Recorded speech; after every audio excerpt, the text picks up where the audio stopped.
There's this one substance that's done it all. It's fueled empires, it's started wars, and it's literally powered our entire modern world. We call it black gold. But here's the crazy part. How did this sticky black liquid get so powerful that it could, at one point, bring the entire globe to a screeching halt? Okay, so let's go back in time. Picture this. It's October 1973. Cars are lined up for miles just to get gas. The streets in major cities are eerily quiet. It felt like the world's economic engine just sputtered out. And nope, this isn't some movie scene. This was a very real global crisis, all kicked off by an oil embargo during the Arab-Israeli War. In the shockwave from that, it was immediate. In just 4 months, the price of crude oil quadrupled. It went from $3 a barrel all the way up to $12. Just like that. You had industrial giants like the US, whose economies were suddenly on the brink of collapse. But, the developing world, they got hit even harder. Out of a list of the 30 nations that were most affected, India was right there at the top. So this whole crisis was a massive wake-up call for everyone.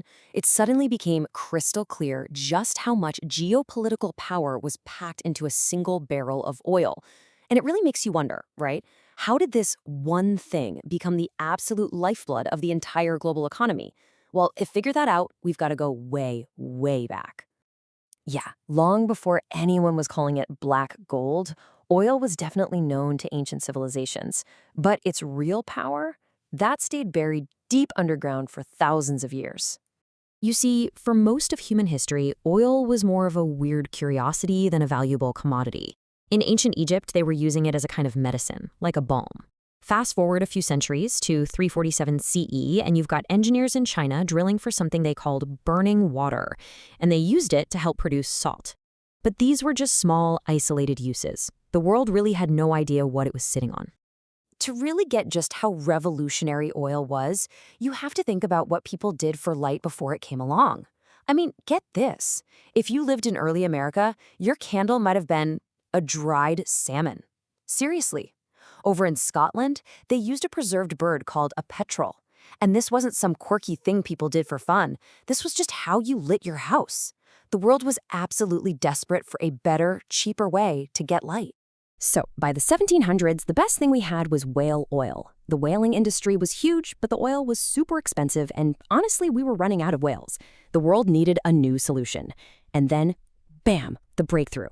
In 1846, a Canadian geoscientist, Abraham Gesner, figured out how to refine a new fuel from crude oil. He called it kerosene. And it was a total game changer. It was cheaper, it was cleaner, and there was plenty of it. All of a sudden, everybody wanted oil. So, the world is now screaming for kerosene to light up its homes and cities. The race was on. But the big problem wasn't just finding the oil. It was figuring out how to get it out of the ground, and a lot of it, fast. And the guy who stepped up to the plate was, well, not who you'd expect. His name was Edwin Drake. He wasn't some brilliant geologist or engineer. Nope, he was a former railroad conductor. And when the Pennsylvania Rock Oil Company hired him, his mission sounded so impossible that all the locals in Titusville, Pennsylvania, just called him Crazy Drake. So Drake and his crew kept hitting this one major roadblock. Every time they'd start drilling, groundwater would flood the hole and the whole thing would collapse. But their solution? It was simple, but absolutely brilliant. They just hammered a big cast iron pipe through all the loose dirt and gravel until they hit solid bedrock. It basically acted like a sleeve, protecting the drill. And that simple trick let them drill deeper than anyone had ever managed before. And then it happened.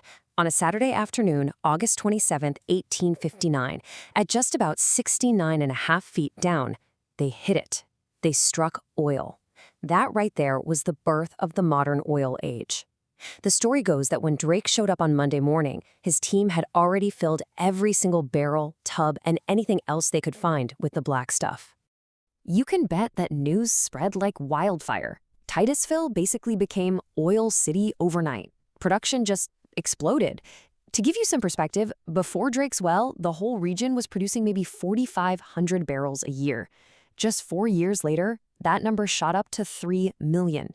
The very first black gold rush was on. And it cemented America as the world's first oil superpower. So, naturally, America's success kicked off this massive global treasure hunt. Every nation, every big corporation, they were all scrambling around the globe, desperate to find their own oil fortune. And this global search was about to shift the entire center of the oil universe, moving it far away from America. And the discoveries started rolling in fast. In 1908, British geologists hit the jackpot in Persia, what we now call Iran. Then, in 1938, an American company struck a monster reserve in Saudi Arabia, a find that would completely change that nation forever. But here's the thing. Most of that newfound wealth was flowing straight to Western companies. It was a serious power imbalance, and it wasn't going to last. These oil-rich nations looked at the situation and realized they were losing control of their single most valuable resource. So they decided to fight back. In September 1960, 5 of them, Venezuela, Saudi Arabia, Kuwait, Iraq, and Iran, got together and formed OPEC, the Organization of the Petroleum Exporting Countries. And their mission was crystal clear: take back control of pricing and production from the big Western companies and put it in their own hands. Now, there's no doubt about it. Oil built the world we live in today. It powered our factories, our cars, our cities, everything. But all that progress came with a pretty steep hidden cost. And its legacy, well, it's complicated. And frankly, it's often dark. This quote really just nails the central problem with oil, doesn't it? It's true that it's given us incredible progress and made our world more, well, beautiful in some ways. But at the same time, we're now coming to terms with the fact that all that progress came with a huge environmental and social price tag. And when we talk about this dark side, we're talking about things we see every single day. We're talking about air and water pollution from refineries, those awful pipeline spills that just wreck entire ecosystems, and the massive amounts of forests that have been cleared just to look for more oil. The age of oil has fundamentally changed our planet, and maybe in ways we can't ever undo. And the story of oil just keeps getting weirder. Get this, during the COVID-19 pandemic, the whole world was on lockdown, right? Well, demand for oil fell so hard and so fast that in April 2020, for the first time ever, the price actually went negative. Think about that. Sellers were literally paying people to take oil from them. It was a completely unprecedented moment that just proved how wild and volatile our energy world has become. So when you think about it, oil's journey is pretty incredible. It went from something you'd find in a dried fish to power global industry. And then, for a moment, it was worth less than nothing. Its story has defined the last century and a half. But now, as we're all looking towards a future with electric cars and renewable energy, we're left with one massive question. If black gold built the world we know, what's going to build the next one?